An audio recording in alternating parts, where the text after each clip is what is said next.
मी police आहे, तुमच्या हातातील सोन्याच्या बांगड्या काढून ठेवा असे सांगत सोलापुरात एका वयोवृद्ध 65 वर्षाच्या महिलेच्या हातातील सोन्याच्या बांगड्या घेऊन अज्ञात चोरट्याने धूम ठोकल्याची घटना विजापूर नाका पोलीस स्टेशन हद्दीत घडली आहे।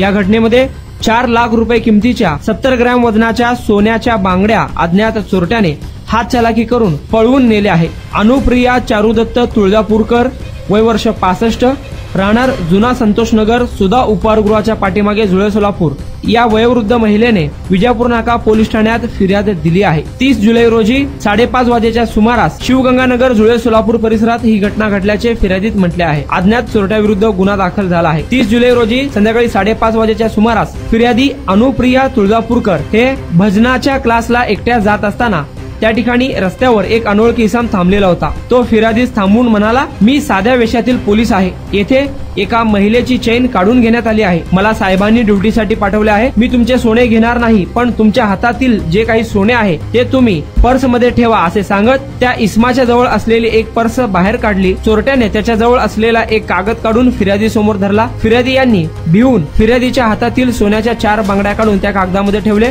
व तो स्वतः कागदामध्ये गुंडाळून फिर्यादीच्या कापडी पर्स मध्ये ठेवून महिलेच्या हातात दिली। त्यानंतर फिर्यादीने पर्स चेक केल्यानंतर फिर्यादीस अज्ञात इसमाने ठेवलेल्या सोन्याच्या बांगड्या पाहिल्या असता त्यामध्ये 2 स्टीलचे कडे व एक दगड दिसून आला। त्यामुळे आपली फसवणूक झाल्याचे लक्षात आले। विजापूर नाका पोलीस ठाण्यात या घटनेसंदर्भात फिर्याद देण्यात आली। अज्ञात चोरट्याविरुद्ध गुन्हा दाखल झाला आहे। 4 लाख रुपये किमतीच्या 4 सोन्याच्या बांगड्या अज्ञात चोरट्याने पळवून नेल्या आहे। या घटनेचा अधिक तपास सहाय्यक पोलीस निरीक्षक गायकवाड हे करत आहे।